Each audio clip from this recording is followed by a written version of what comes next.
তো এটাই হচ্ছে রিয়েলমি P3 5G বা বলতে পারেন রিয়েলমি নিও 7X, যেটা এই মাসে 19 তারিখে লঞ্চ হবে ইন্ডিয়াতে। একটা বিষয় ক্লিয়ার করে দিই, অলরেডি রিয়েলমি নিও 7X লঞ্চ হয়েছে চায়নাতে, আর সেটা রিব্র্যান্ডেড হয়ে ইন্ডিয়াতে লঞ্চ হতে যাচ্ছে রিয়েলমি P3 5G নামে। সো ওভারঅল সব কিছু মিলিয়ে রিয়েলমি P3 5G ফোনটা কেমন হবে চলুন সেটা নিয়ে একটু ডিসকাস করি। প্রথমে ফোনটার ডিজাইনের কথা বলতে গেলে ফোনটার ডিজাইন ভাই মারাত্মক সুন্দর, যেমনটা দেখতে পাচ্ছেন। উপরে ডুয়েল ক্যামেরা সেট আপ দেওয়া হয়েছে, এছাড়া রিয়ার প্যানেলে এক ধরনের প্যাটার্ন ব্যবহার করা হয়েছে, যার কারণে ফোনটার মধ্যে গেমিং একটা ভাইব আছে। আর এই ফোনটার রিয়ার প্যানেল, বডি ফ্রেম, এভরিথিং প্লাস্টিকের তৈরি। ফোনটি 3টি কালারে পাওয়া যাবে, কমিট গ্রে, নেবুলা পিঙ্ক এবং স্পেস সিলভার, যেটা দেখতে সবথেকে বেশি সুন্দর। দরকারে এখানে প্রায় সব কিছু দেওয়া হয়েছে, যেমন উপর দিকে রয়েছে stereo speaker, noise cancellation mic, তার ঠিক অপর প্রান্তে আছে SIM card tray, type C port এবং প্রাইমারি মাইক্রোফোন, যদিও 3.5mm হেডফোন জ্যাকটা পাচ্ছেন না। আর এই ফোনটা ডিউরেবিলিটির জায়গা থেকে ভালো স্ট্রং, IP68, IP69 এর proper water and dust rating আছে, যেটা 2.5 মিটার পানির নিচে ফোনটা 30 মিনিট পর্যন্ত রাখা যাবে। তার থেকে বড় কথা, এই ফোনটা যথেষ্ট স্লিম, 8mm হলো এটার থিকনেস এবং ওয়েট হচ্ছে 194 গ্রাম। এটা বেশ বড় সাইজের একটা ডিসপ্লে, যেটার স্ক্রিন সাইজ 6.67 ইঞ্চ, যা মূলত full HD plus AMOLED display, যেটা 120 হার্টজ হাই রিফ্রেশ সাপোর্ট করে। Instant touch sampling rate 1500 hertz এবং স্ক্রিন টু বডি রেশিও 92.65%। আর অ্যামোলেড প্যানেল যেহেতু, সাথে ডিসপ্লেটাও কালারফুল, সো যে কোনো কন্টেন্টই এই ডিসপ্লেতে সুন্দর মতো ফুটে উঠবে। আর ওয়াইড-অন এলনের সার্টিফিকেশন আছে, সো অ্যামাজন নেটফ্লিক্সে ফুল এইচডিতে কন্টেন্ট দেখতে পারবেন। এছাড়া 2000 নিটস পিক ব্রাইটনেস ব্যবহার করার ফলে ডিরেক্ট সানলাইটে গেলেও কোনো ধরনের সমস্যা ছাড়াই আপনি ব্যবহার করতে পারবেন। সেই সাথে এই ডিসপ্লের উপরে থাকছে ইন ডিসপ্লে ফিঙ্গারপ্রিন্ট স্ক্যানার, এবং এই ডিসপ্লেকে পরিবেশন করছে কি গ্লাস দ্বারা এটা শিওর হতে পারেনি। তাছাড়া কালার গামোটার ক্ষেত্রে এতে 100% DCI P3 সাপোর্ট থাকায় অ্যাকুরেট কালার পাওয়া যাবে এই ডিসপ্লে থেকে।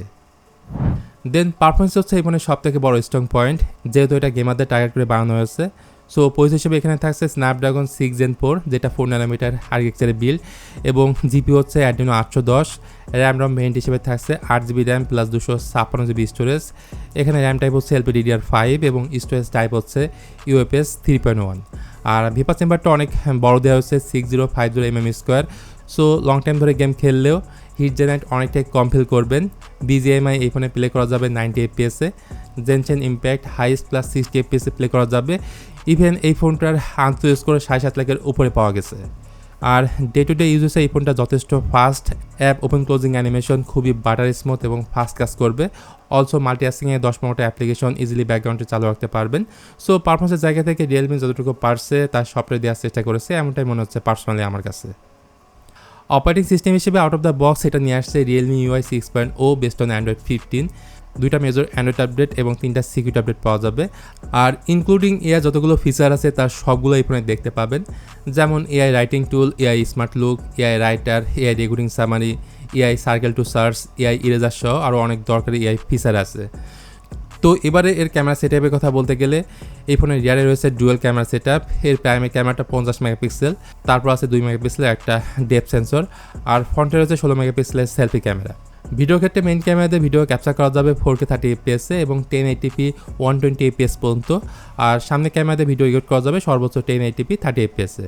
এখানে জাইরো ইয়ারস থাকলেও ওয়্যারলেসের অপশনটা দেওয়া হয়নি। তারপর আসেন ফোনটার ব্যাটারি ব্যাকআপ অ্যান্ড চার্জিং নিয়ে একটু কথা বলি। তো এই ফোনটা দুইটা জিনিসই ভাই মারাত্মক রকমের জোস। ফোনটার মধ্যে ব্যাটারি আছে 6000 mAh-এর, তবুও ফোনটা তেমন একটা মোটা না, 8mm হচ্ছে এটার থিকনেস, আর ওয়েট হচ্ছে 194 গ্রাম। সো এক কথায় বলবো এটার ওয়েট ডিস্ট্রিবিউশনটা ভাই এক্সিলেন্ট। আর এই ফোনের মধ্যে থাকছে 45 ওয়াটের একটা সুপার ভোগ চার্জার, যেটা 50% চার্জ হতে সময় লাগবে মাত্র 30 মিনিট। তো শুরুতে বলেছি রিয়েলমি P3 5G ফোনটা লঞ্চ হবে এই মাসের 19 তারিখ ইন্ডিয়াতে। এর পরপরই বাংলাদেশে এই ফোনটা আপনারা দেখতে পাবেন। সো চাইনিজ ভেরিয়েন্ট রিয়েলমি নিও 7Xটা এই মুহূর্তে না কিনে অবশ্যই রিয়েলমি P3 5G ফোনটা কিনতে পারেন, সেক্ষেত্রে ওভারঅল পারফরমেন্সটা আপনারা বেটার পাবেন। সো আজকের মতো এই পর্যন্তই। ভিডিওটা কেমন লাগলো সেটা জানাতে পারেন কমেন্ট করে। ভালো লাগলে প্লিজ একটা লাইক বাটন শেয়ার করতে পারেন আপনার বন্ধুদের সঙ্গে।